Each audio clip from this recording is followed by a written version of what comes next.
What is up, everybody, and welcome back to the channel for the final Ask Me Anything episode before the 2025-26 NHL regular season begins. We finally have meaningful NHL games to watch tomorrow. It's a 3-game slate for opening night, all staggered start times, starting off with the Blackhawks at the Panthers, then we got the Penguins at the Rangers, and finally the Avalanche at the Kings. Let me know down below in the comments which of those 3 games are you most excited for. As always, when it comes to these videos, huge shout out to everybody who sent in a question. Even if your question isn't featured in this episode, just know I read them all and I appreciate all of you guys. And if this is your first time coming across the channel and you want more NHL content just like this all season long, be sure to hit that subscribe button. And with that being said, let's go ahead and start off the video with the first question from Captain Poppy, who says, worst contract out of the 3, Justin Hall Detroit, Cody Ceci LA, or Ryan Graves Pittsburgh? It's definitely between Justin Hall and Ryan Graves. We'll give Cody Ceci the benefit of the doubt here because he hasn't played a regular season game with the Kings yet. Who knows? Maybe he surprises us all and does well in LA. Whereas Justin Hall and Ryan Graves have both already played multiple seasons with the teams that signed them to these contracts, and neither of them were good. And they were both recently waived. Obviously, they cleared waivers because no team out there was going to claim either of those contracts. I will say, even though I think Ryan Graves is a better player than Justin Hall, I think you gotta go with his contract being the worst of the 3 listed here, because Ryan Graves still has 4 years left on his deal at a cap hit of $4.5 million, whereas Justin Hall only has 1 year left on his deal. I honestly think you can make the case that the Penguins signing Ryan Graves to a 6-year, $27 million contract is one of, if not the worst free agency signings of the 2020s so far. Moving on now to the next question. This one comes from Ben Reeve, who says, how likely do we see Lundell flourish in Barkov's absence? He is perceived to have a similar play style. I think he thrives as he has been beneficial in the playoffs. The Panther depth made it difficult for him to consistently get top 6 minutes. I'm right there with you. I think there's a good chance we see Lundell thrive as a top 6 center for the Panthers this season in Barkov's absence. Obviously, the Barkov injury was devastating, and it's unfortunate that the Panthers are going to be without him for the entire season. But when things like this happen, it's good to try and find the positives.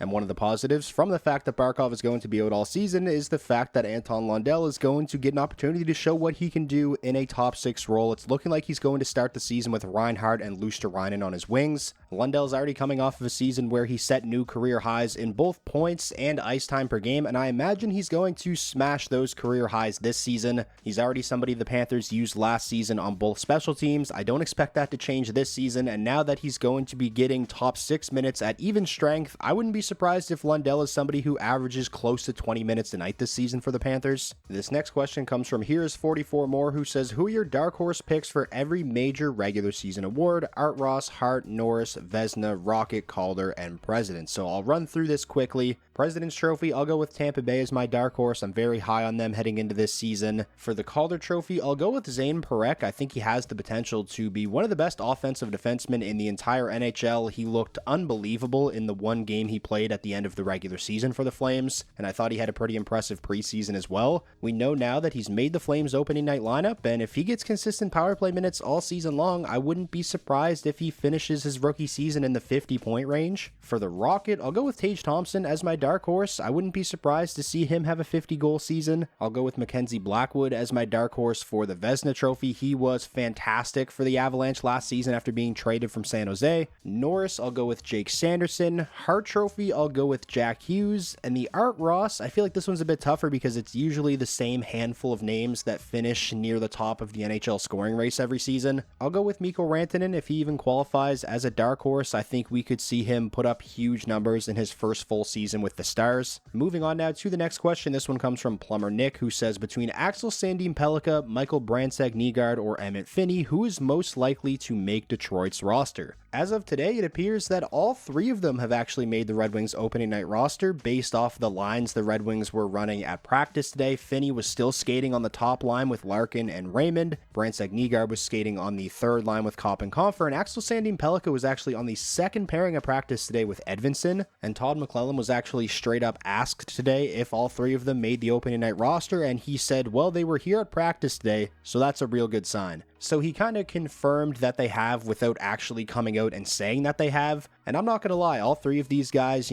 having the kind of preseason that they had and making the opening night roster has really made me a lot more excited for this season as a Red Wings fan. One of the things that I've kept saying throughout the offseason is that if the Red Wings are going to make the playoffs this season, I think they're going to need to get big contributions from rookies, some guys that maybe we didn't expect to make the team this season. So it's a very good sign that these three rookies came in and didn't just impress during training camp and preseason, they quite literally kicked down the door and forced the Red Wings' hand. They weren't just some of the Red Wings' best rookies throughout camp and preseason, they were some of the best Red Wings, period. Michael Brandsegg-Nygaard literally led the preseason in points with 7 and goals with 4. There's just no way any of these three guys could have been left off the Red Wings opening night roster, and it's really refreshing because it feels like for so long the Red Wings have just taken their time with their top prospects, and sometimes it feels like they've over-ripened them in the minors, which isn't always a bad thing. And listen, there's no guarantee all three of these guys stick in the NHL all season long for the Red Wings. They could still get sent back down, but when you're making your best possible opening night lineup based off of camp and preseason, there's just no way any of these guys could have been left off it. This next question comes from Vincent, who says, do you think the Flyers have a chance of making the playoffs? I mean, every team has a chance. Crazier things have happened, but my expectations for the Flyers heading into this season are definitely pretty low. I like the Zegras addition. This is a team that definitely needed to add some skill and creativity in the top 6, but even still, I don't think they're going to be a great offensive team.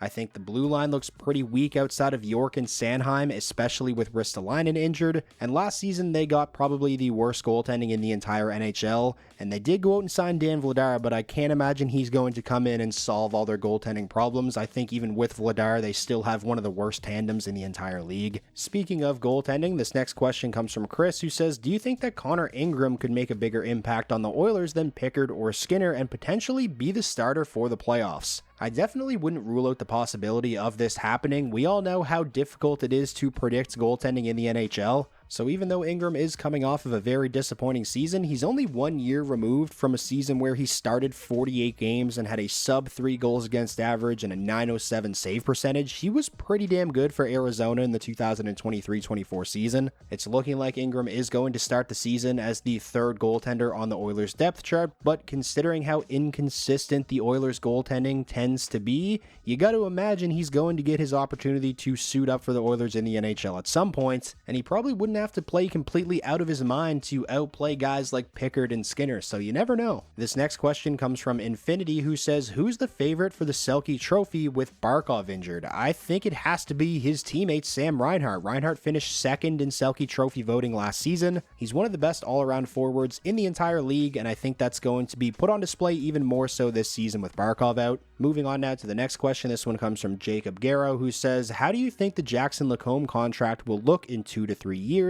Me personally, I think it will be a slight overpay. He had one good season. I'm actually going to disagree with you on this one. I think the Lacombe contract is going to age very well. Obviously, it was a bit of a shock to see him sign such a massive deal after just one season of being a legit top pairing guy. I mean, in terms of total dollars, this is literally the largest contract in Anaheim Ducks history, which is pretty crazy, but this is the new normal with the cap on the rise, and I guarantee you 2 to 3 years from now, there's going to be multiple players making more than Jackson Lacombe who are not near as good as Jackson Lacombe. I feel like there's a lot of people out there that really don't know just how good he really is, especially if you're somebody who lives on the East Coast and doesn't stay up late to watch Ducks games and things like that. I honestly think you can make the argument that Jackson Lacombe was a top 20 defenseman in the entire NHL this past season. He did pretty much everything well, and it's not like he did it playing sheltered minutes. He played tough minutes on a Ducks team that wasn't great, and he thrived. And he's still just 24 years old. By the time this extension kicks in the 2026-27 season, I think he's going to be well worth $9 million per season if he's not already. And now finally finishing up this episode of the Ask Me Anything series with the final question from Juno Profil. Hopefully I said your name right. Hi from Finland. Nico Mikkola just got a massive contract right after injuring Barkov for the rest of the season. I feel like it's massively overpaid. How do you feel about that contract? So some more extension talk here. For those of you who don't know, Niko Mikkola signed an 8-year, $40 million extension with the Panthers, an AAV of $5 million, and this extension will kick in the 2026-27 season. And I'm actually going to disagree with you on the fact that it's an overpayment. I don't think it is. I do think it's a little bit too long for a guy who's going to be 30 years old when this contract extension kicks in. But at least for the first 3 or 4 years of this deal, I think Mikkola is going to be well worth $5 million per season. He has been a very good top 4 defensive defenseman for the Florida Panthers, great on the penalty kill. He's been a pretty big part of their blue line over the last few seasons, so it makes sense why they want to get him locked up long term. It's a contract that's probably not going to age very well, but the Panthers are a team who are in their contention window right now. They're not worried about what's going to happen 5, 6, 7 years from now. So that is going to wrap up this episode of the Ask Me Anything series. Like I said at the beginning of the video, huge shout out to everyone who sent in a question, and with the regular season starting tomorrow, there's going to be no shortage of things to talk about and ask questions about, so you can expect one of these every Monday for the foreseeable future. If you made it all this way to the end of the video and you ended up enjoying yourself, please remember to leave a like. It's the best way to let me know that you enjoyed, and it does help out the videos a ton. And most importantly, if this was your first time checking out the channel and you want more NHL content just like this all season long, be sure to hit that subscribe button, and I will talk to you all again soon.